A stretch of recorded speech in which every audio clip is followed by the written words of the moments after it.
If somebody was at a bar, coffee shop, whatever, and asked who you are, what would you tell them the answer to it is? Hmm. I guess feels like maybe it's different if it's a bar or a coffee shop, right? And then we Ah, say like what interesting. style of it, That's right? damn true. Yeah, yeah. Okay, um, use the one that you but prefer.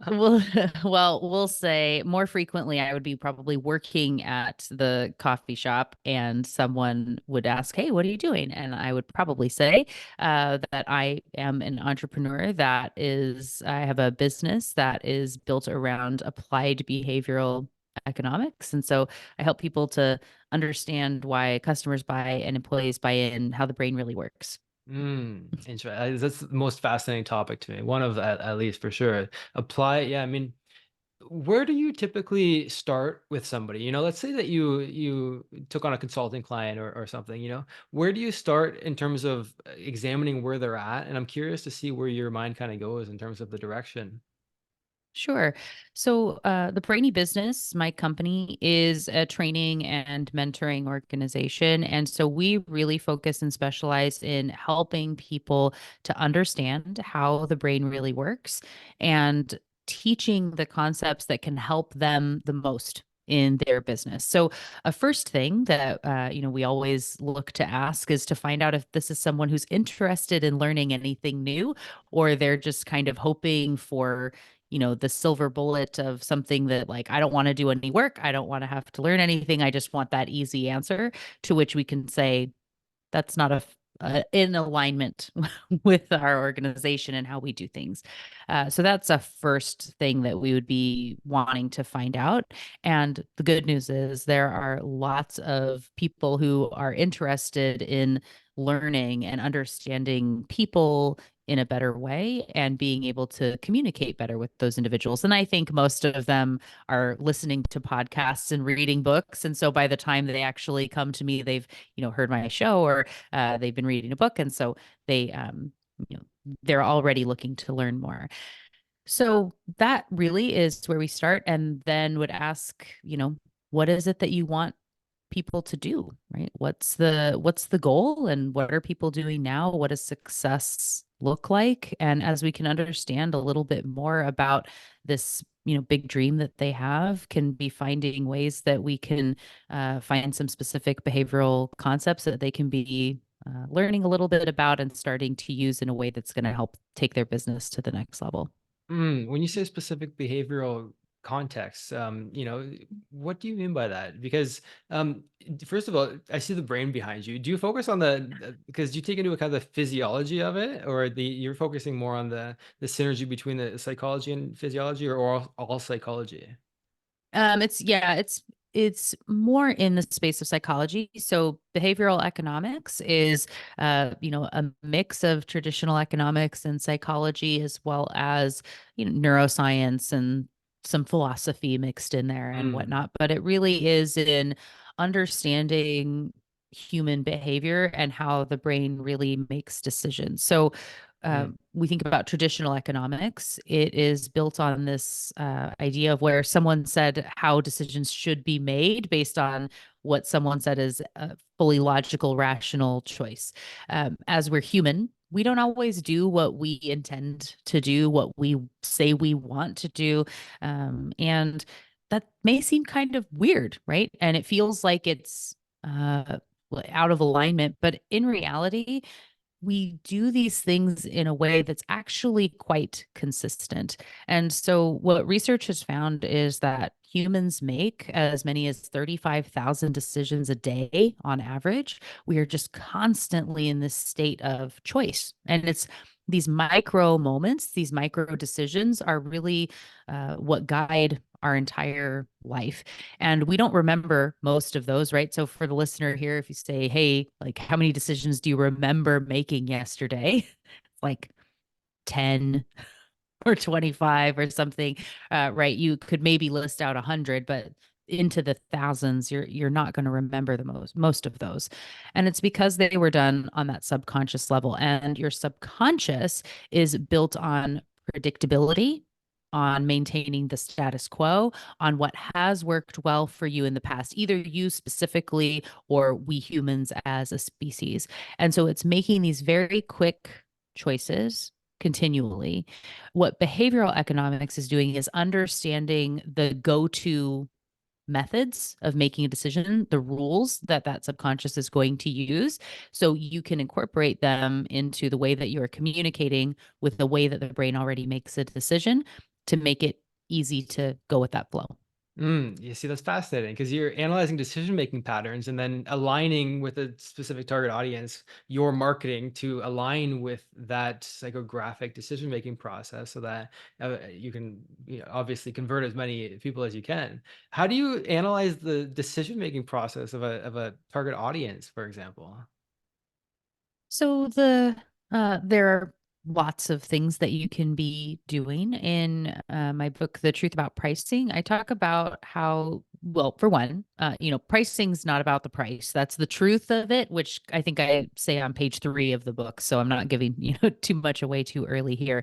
But in that case, whether or not someone wants to buy from you is not about the price or typically the item, even that you are selling, product or service. All the things that happen before that pricing buying moment matter more than the price or the product itself. And so the decisions that you're making and how you can be aligning with what you want your brand and this product to be and how it's going to tie in with someone as they're making a decision is what's really important here. So as you think about who you're appealing to, it's important to know because you're not going to be marketing to everybody in every scenario all of the time. You're going to pick some paths and make some choices, right? So the most important one that I talk about in the book is to pick whether your business is one of quality or one of value. And I know you're hearing that and saying, but I want to do both. I want both of those things. They sound good. And yes, they are good. But when you mix the two, when you try to live in that gray, it's very difficult for someone to choose you and to understand what it is that you stand for. So if you pick, say, being on that quality side, this is the a luxury space if you're in the area of gifts, if you are built on extensive research, you're incredibly innovative, you have skills others don't have, any of this, you're going to be in that quality side. On the value side, you're looking at how you're a great, it's a discount. It's what's the best value you're giving to those customers and clients. You probably have a lot of sales, and it's more of a quick churn, how you're working through that work. And it's not to say that as a quality business that you don't offer value. It's not just expensive for the sake of being expensive. And similarly, it's not that value has no quality. It's just what you're going to lead with and what your business is most about. Once you make that critical decision, are we quality, are we value, you can then put everything into that category, Mm. like say the price, the actual number that you're going to choose. In a quality business, you would be a rounded number, you're going to be 500 instead of being 499, and you can just feel the difference even without having to talk about it. It says something about your company. And so if you're trying to talk about how you're this, Mm. this luxurious thing, but it's, 499.99, you go, right. Doesn't feel right. And it's sending a mixed signal to your potential buyer. So just even changing that price point to line up with what you're going to be about, that's one first step of many that you can be doing to attract the people that are right for what it is that you're looking to sell. It's interesting, right? Because the higher price point indicates higher value, and so if you've got the higher price point, it's assumed that it's of value just by the very price of it itself. But the question becomes, how do you know which to position your company under? Value, uh Whichever you want to do, really. I mean, it does. So there are fantastic businesses in both categories, right, that can make Yeah. be very profitable and successful. But you have to really commit to one to be able to have that, best value that makes it easiest for people to buy from you. And I have examples of multiple, organizations throughout the book. But if you think about something like Costco, Costco is a go-to for me on that value side. They are very much leading with providing value to their members. And people invest in being a member of Costco and they feel like they're really taken care of by being a member. And everything is about the great value they're bringing to you. It's built out as a warehouse, and you feel it when you're in there, right? The concrete floors, they are not investing a penny that they don't have to because they're giving that back to you as a member. And they're able to use some specific concepts like scarcity. We humans feel like there's a lot of extra value in scarcity. If there's only a few of them, you want to take advantage. We have loss aversion that we don't want to miss out. And so with Costco, if you are a member, you know that if you see something and you like it, you just buy it because they also have a very good return policy. In case it doesn't fit or whatever it is, you can always bring it back. But if you don't buy it now, it might not be here later. And you know it's a good value because that's what they care about. So that is a really great model and where people feel this like kindred relationship, this gift that they're getting for Costco taking care of them. And it means something to be a member of Costco, but it is again a value-based business. If we look at the, luxury side, you're let's say Tiffany, and you're going to go be buy an engagement ring or something. You go into a Tiffany and it is very luxurious and it may still be simple, it's clean, but in this thoughtful, polished way. You can tell they really invested in everything when you go in, and maybe they give you a free glass of champagne, or you're sitting in a velvet chair and you get a little cake and you're treated in this amazing way. When you go to their website, it also has that simple luxury, and you can tell they did invest a lot in every little detail that's there. And it's just exuding out of everything when you're there. And so those paths, again, companies that both are doing very well. They do well for their employees, and the people that are buying from them are of a in a great.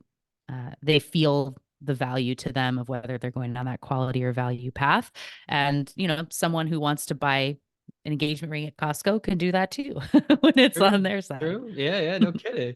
I think it comes down to the target audience at the end of the day, because for me, for example, I hate going into the Tiffany stores or the Rolex stores or whatever. I don't know what it is. It's just like so like prim and proper, you know? It's like I just want my watch and I want to go. Okay. I don't want to have to go through the dog and pony show here. So, Mhm. it's in that way, I'd be the target audience. I'd be leaning more towards the value side, right?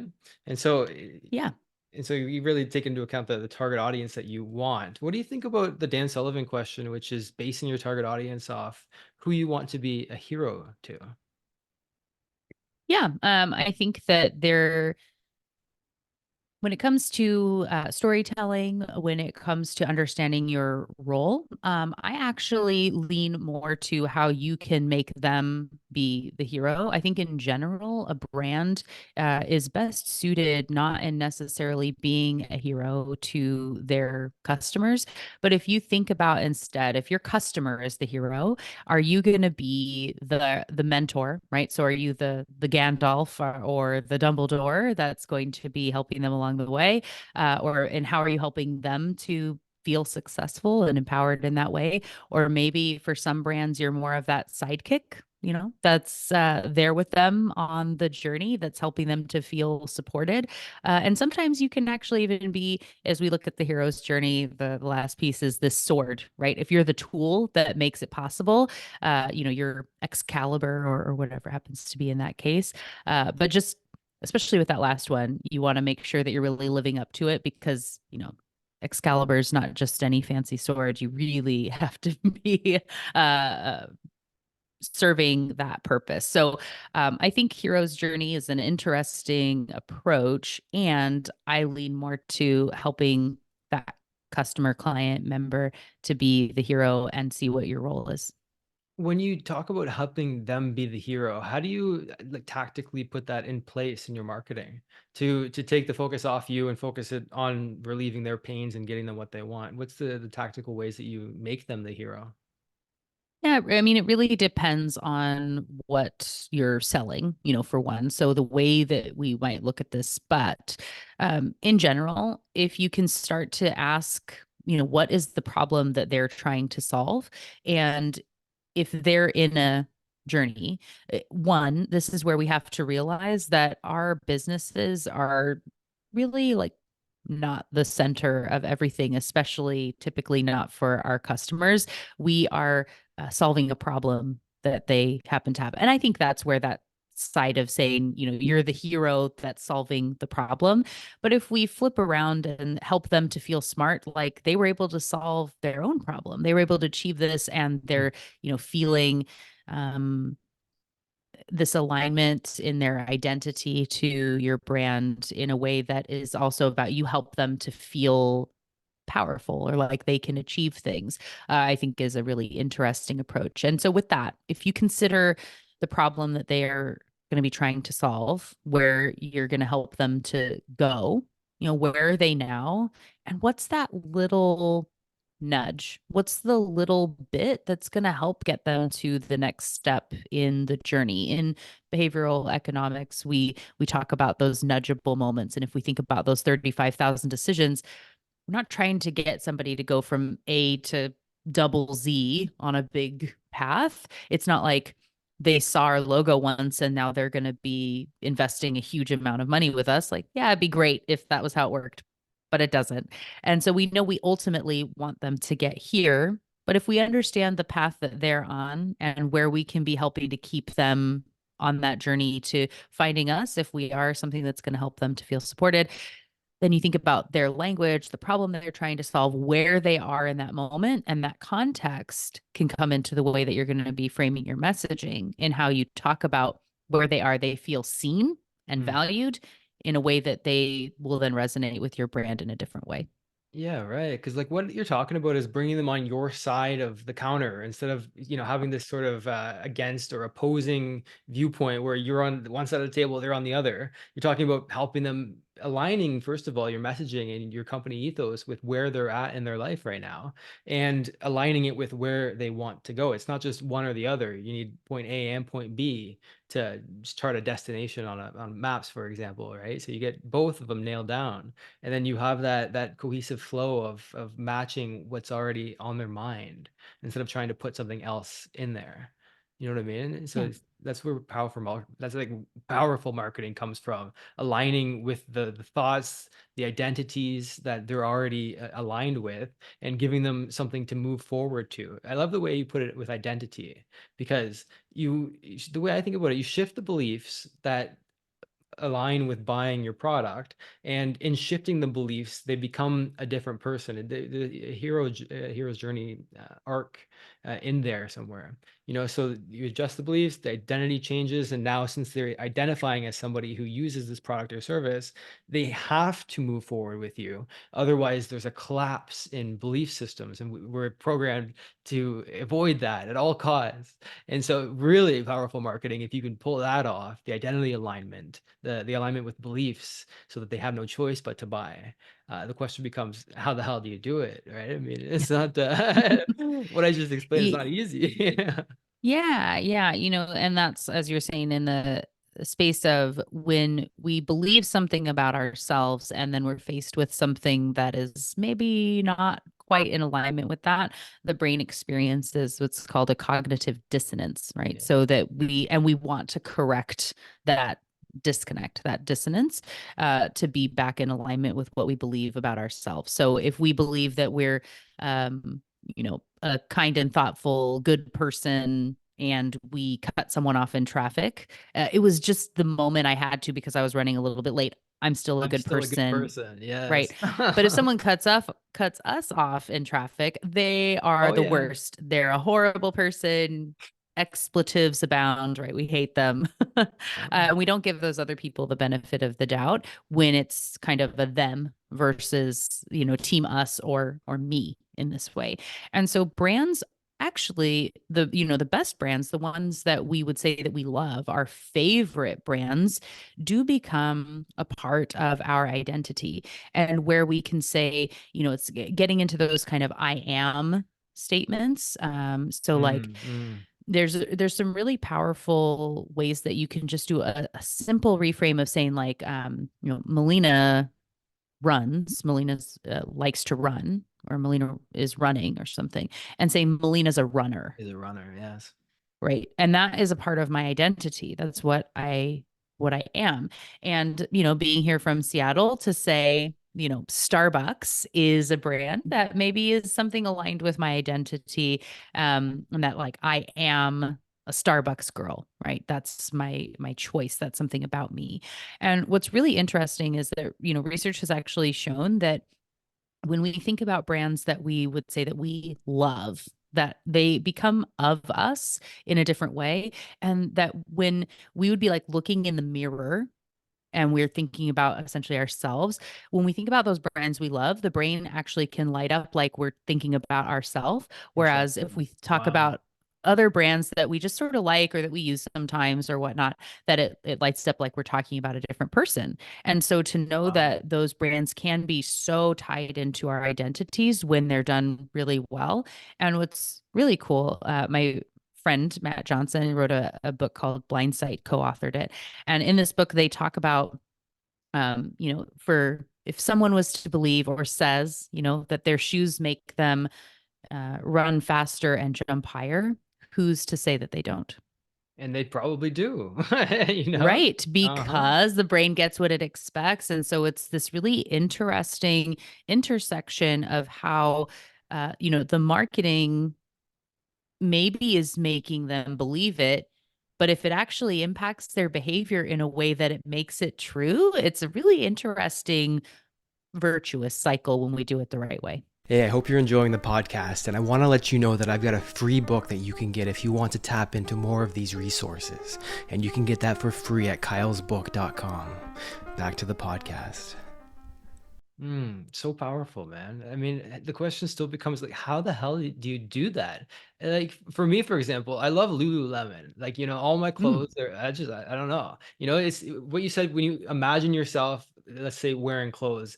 That's so fascinating. The part of your brain that associates with yourself lights up when you think about the brand that you associate with, right? So that's freaking amazing. The question becomes, how the hell does a brand align themselves with your neurocortex, your beliefs about yourself? I mean, it's unbelievable how that's possible. How if somebody were to ask you, like, how the hell do you do it? Where do you start with aligning that? Yeah, so it's being thoughtful to who you're appealing to. Again, like we said, not you can't be everyone in every context.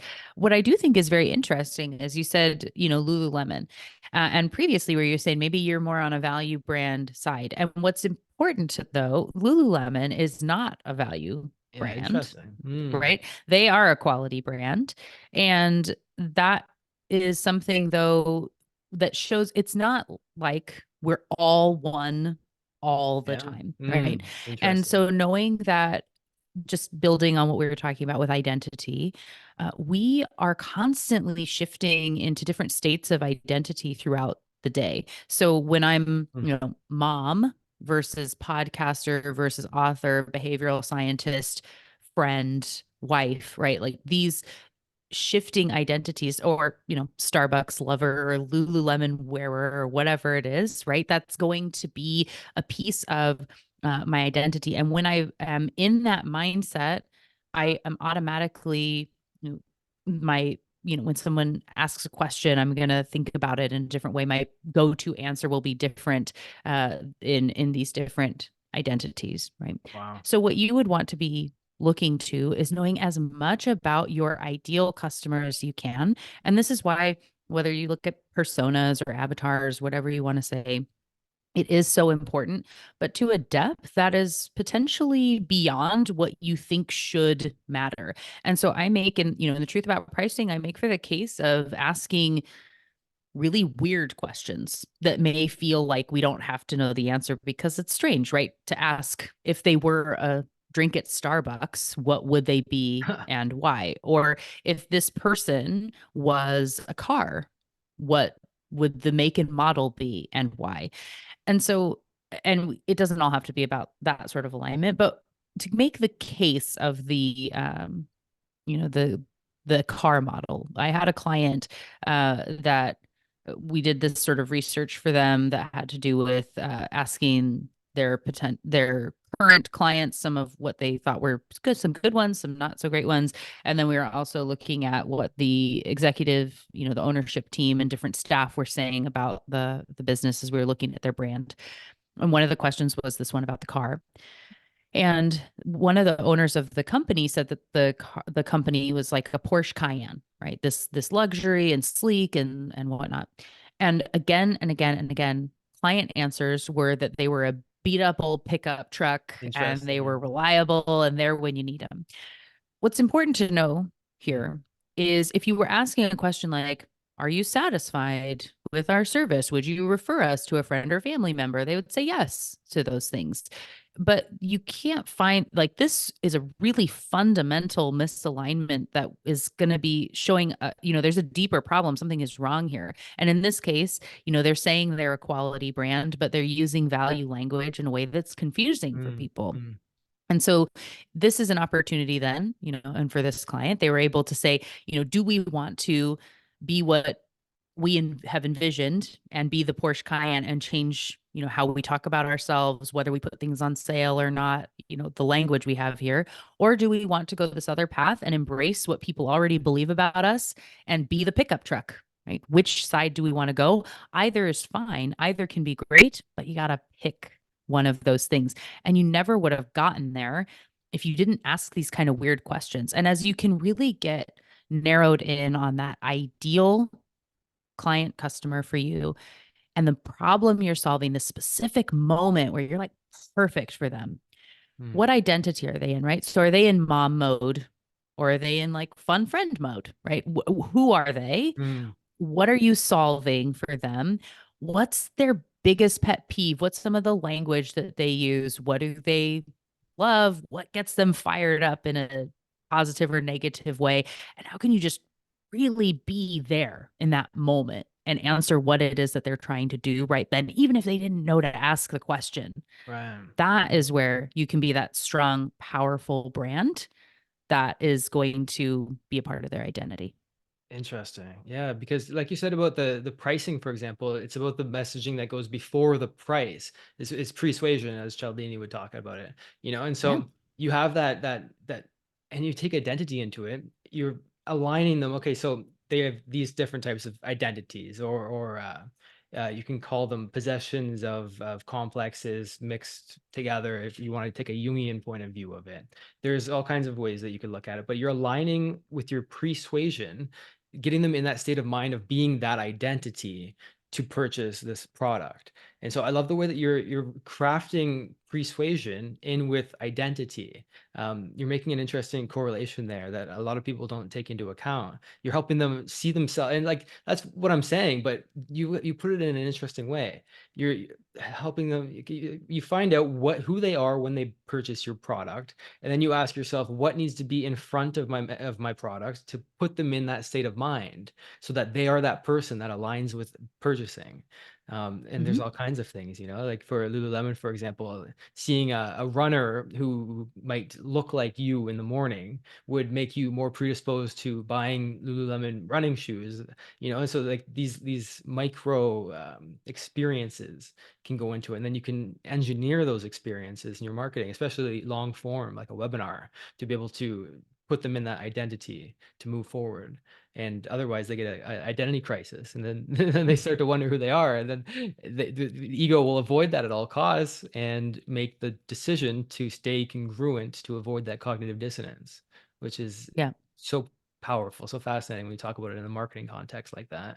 It's cool to hear your point of view of it, because you were looking at it from a scientist point of view, as opposed to most marketers would look at it as a, you know, the typical entrepreneur would look at it as a way to make money. You're looking at it as a way to understand human behavior and to make adjustments ethically so that align them to move forward with your product so that they can experience the benefits from it in a better life as a result of that. So it's cool to hear your viewpoint as a scientist. Thank you. Yeah. And My background actually is in marketing. And so I do have that before I went to school for behavioral economics. And I really do look for, like you said, though, that the win-win-win-win-win, right? Like where's the value points of everything we're looking at here? And to know that I've worked with a lot of people in a lot of different types of businesses, all over the world. And I think in general, especially people that start companies, they are so inspired and looking to do something for people. They see this better life, this opportunity Yeah. that people are missing, and they do have such fantastic vision of how they're going to make someone's life better. And that there is a whole pool of people that probably want that thing that you can see. They have a similar problem, but we tend to, get in our own way. It's hard to talk about it, or we don't know. So we talked a little bit about some of that brain subconscious and whatnot. And there's a really great thought experiment from a psychologist named Jonathan Haidt, to think about your brain like a person riding an elephant, right? So we have that logical conscious rider, knows where we want to go, sees the plan, best way to get there. But that subconscious elephant, if it wants to go in a different direction or sit down or go slower, you can't push or pull or logic it to where you want it to go. When we sit and think about the work we're going to do in our business, even if when we identified the problem, we were just a consumer, right? But as we're building out the company, we're thinking, how would I want to buy this? You put on that writer hat and you think you're selling to writers, but the problem is you've sort You're of selling to forgotten that you're elephants. an elephant, Yeah. right? And you don't know, and you need to be selling to the elephant. And so that is where that behavioral science is coming in, of understanding how that elephant makes the decisions and Mm. how you can become, the elephant whisperer, as it were, to help people to see when it is the right fit for them, to make it naturally easier to say, oh, yes, this is what I've been looking for. This is amazing. They're willing to pay whatever that price is in a way that you've set up, that it's profitable for your business and it's a great deal for them, whatever it happens to be and whatever it's tapping into. So again, you have that win-win in a way that it's just really valuable for everyone and makes it easier for people to get the products and services that they want and need. Yeah, and with the Jonathan Haidt metaphor, which is interesting, what comes to mind is conversational hypnosis, because what the conversational hypnotist is doing is talking to the elephant, and the rider thinks that they're on top of things, when in actuality they're completely oblivious to what's really going on the elephant's viewpoint, if you will. And you made an interesting distinction earlier, which was the personal unconscious or subconscious versus the collective unconscious. You said whether it be based on our own experiences or humanity's experiences as a whole was the terminology you used. How do you differentiate the two? Do you look at that as the personal unconscious being the elephant and the collective unconscious being all the space the elephant is in? How do you look at that? Um, Not necessarily. And, this is definitely, here's a question I haven't been asked before, so that's always fun. So in this way, let's say it's actually more, and I don't want to say it's not as important to make the distinction, but in the case of the way that we're looking to apply it, it typically, it's okay, however we were thinking about whether this is us kind of as a species or me personally in how I'm learning this thing or why. And a reason is because we've got so much going on at any given time. We've got such an overlap of stuff, that I think in general for the entrepreneur that would be applying this, teasing it down to whether it's because of A or B isn't necessarily going to help typically in how they're looking to apply, what's happening here. But like, when we think about something as a species, right? So we humans are a herding species by nature. And so social proof, knowing what other people like us would do and that they've done it already and they feel good about their decision, helps us to feel comfortable in making a decision. And so this is really ingrained in us. And this is why things like star ratings and reviews and testimonials are going to help us to feel comfortable in making a decision. Or if someone has a certification or something, it's tying in with just this innate need to be a part of the herd, right? And that's something that we feel comfortable in the decision that we're going to make in that way.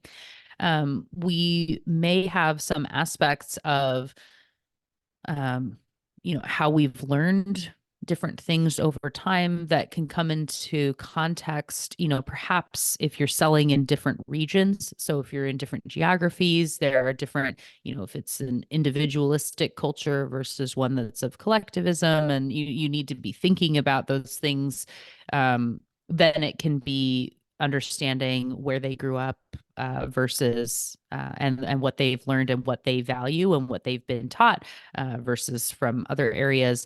So it all overlaps, but I think being thoughtful about all of those things and asking questions that can be, big, small, and whatnot. And this is why it's so important to focus on, you know, one specific moment, one problem that you're solving for a very specific person. And as you can get more and more and more nuanced into what matters to them and where they are and how they matter, there are probably a lot of those people out there that are going to go, "Oh, like you were talking to me, like this was to me, and I get it." And once you've resonated with that person, maybe it makes sense to have a different avatar at a different moment or a different piece, and you can move on to that thing.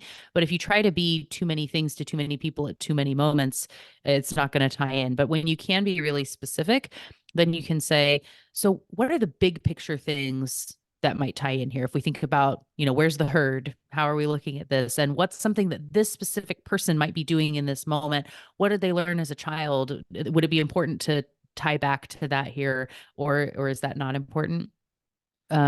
Asking all the questions as much as you can, getting to know as many things as you can is really great. It's not all going to make it into your final messaging, but understand and I talk a lot about trying to be preparing like a method actor, right? So where you can really be in the space of that character and know exactly what it means to be them and how they would act. A method actor might say, my character would never say that, right? Like Yeah. I would never do that.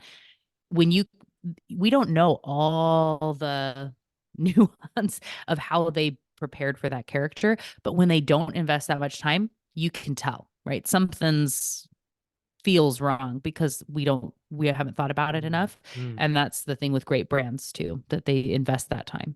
Interesting. Looking at it from a method actor and point of view, and you say that it doesn't directly influence the like if you have let's say you ask questions and you get a bunch of feedback, you might not take it all into account when formulating your messaging, but in a way you do because it contributes to the amorphous blob of information that you've got when it comes to really directing that messaging. So every input will contribute to the output that you're, and so really the as long as the input's qualitative, you'll be able to have ideally, as long as you implement it properly, a more qualitative output as well. So we tapped into something interesting here, which was well, you know, when it comes to the collective and the personal unconscious, I think that there is something to be said about the collective in terms of archetypes. The hero's journey, for example, it's something that every human has in ingrained in us. There's it's something that we all strive towards, which is evolving in that journey multiple times throughout our lives. So when you combine these archetypal truths, which is something we all share, with the personal unconscious, which is something that only our target audience shares, you really get to leverage both sides of the coin and have a stronger messaging because personally and collectively what humans and what this human responds to, and that's when your marketing can really get powerful because you're pulling it on from both sides there to really get some power and torque in that bad boy. So yeah, it's interesting when you look at it like that. Any thoughts on that? Yeah, I definitely agree that it's important to consider as much as you can and then figure out how it, comes into a cohesive what you're going to use at the right points. And like you said, understanding those points in the journey and that storytelling. And, maybe we want to be putting in some curiosity here or there. And as we layer in different aspects, right? So that hero's journey, as you said, I mean, my goodness, we've heard it a million and five times, right? But we still love it, which is Yeah. really bizarre in a lot of ways. And we do like, there's always this anticipation that comes in knowing what's supposed to happen, but then you have that dopamine that we get of will it actually work out this time? Right. So, and our Mhm. brains love dopamine. So when we're getting a little bit of what we expect, but there's that what if sort Yeah. of aspect Why in that people get addicted anticipation. Right. to gambling, And right? so, It's that kind yeah. of that unknown of maybe it'll happen this time, maybe the antagonist will fail this time, it's even though Mhm. we've seen the story over and over again, there's still that anticipation for something different or some surprise element, some curiosity that's being dragged throughout it. But I interrupted you. I'm sorry. Oh, no, that's fine. Yeah, no. So, we're asking, like, will Voldemort actually beat Harry Potter or whatever that's going to be in the story we're looking at? And you have those moments of surprise where something didn't happen the way that you thought it was going to, and it felt like it was that big most pivotal moment, but we're not actually there yet, and it's captivating and bringing us along. And we remember stories better than we remember things like facts, just strings of them. And so that, just even if you are looking at um, your compelling copy, as you're looking to be able to understand the person that you're communicating with, if you can tie it in with a story, um, then it's going to help them. And that can be in, testimonials or case studies or something, that then we're also leveraging some of the social proof and whatnot. But when you can understand who they are, what they care about, where their qualms might be, let's say. So if somebody might get hung up on, wondering if they're going to get the value out of this, or if it's going to be worth it, you can have, if there's a great testimonial of someone that's a lot like this person, and saying, I was really worried that it wasn't going to be worth the investment. I struggled with it for a bit, but oh my gosh, I'm so glad I did, because I got three times I got my, 3 times ROI within a month. It paid for itself. It was amazing. Best decision I ever made. Right. That person didn't even have to ask, but seeing that and go, and it's solving the problem that they already Mm. had back there somewhere. It just makes it easier for them to be able to buy, again, as we're understanding where they are on those journeys. Right. Then it comes down to predicting or understanding at what point these friction points are going to come up so you can counter them before maybe even the person consciously realizes there was that friction point there, which is it's so cool too. Let me ask you this. We'll end with this. If there was a question that I could ask you that would produce the most amount of value that I could possibly get out of you, what would the question be? And then tell me the answer. Well, don't know necessarily exactly how I might frame the question, but perhaps I guess it would be, if people were going to go do one thing, one concept, one thing they were going to start to Yeah. look at moving forward, what should they do? And I would say there's a reason that every episode of the Brainy Business podcast ends with "be thoughtful." And that's my signature line too on my emails. And so taking the time to be a little bit more thoughtful, to pause every so often and say, why did I click on this email, and why did this one feel like spam immediately? I wonder why they put this thing on that shelf instead of this one. How might things be different if it was over here, right? If we stop and ask more questions and are a little bit more thoughtful in our own decisions, can help us to understand consumers and customers better, as well as, knowing that business is a long game, and being able to put thoughtful kindness out into the world without trying to get anything back, and just as much as you can, as much goodness out there, the universe provides, right? It's going to come back in a good way over time. If you can be, generous to others, commenting on their social media, looking to how you can be helping others, they'll want to be coming back and supporting you over time. So just be thoughtful, and it'll go a long way. I love it. What I like about you is you take things that are abstract. Like I was very high level, like not very targeted as opposed to like this could help you if you do this right now. Abstract, not tactical. And you took the vision or the higher level down to the tactical. So because of this, this is one thing that you can do based on this high level abstraction that was painted here. I love that. That's something I got to work on, taking the abstract and then because of that, drill it down into the specific action that you can take based on what you just learned. So that's fascinating. That's what I've learned from you today. So I appreciate you. Awesome. Anything else you want to add before we kick this off? No, to just say thank you. And for people that do, want to learn more, can check out thebrainybusiness.com. It's got podcasts and books and all that. If you want more of those applied tips, I guess. Awesome.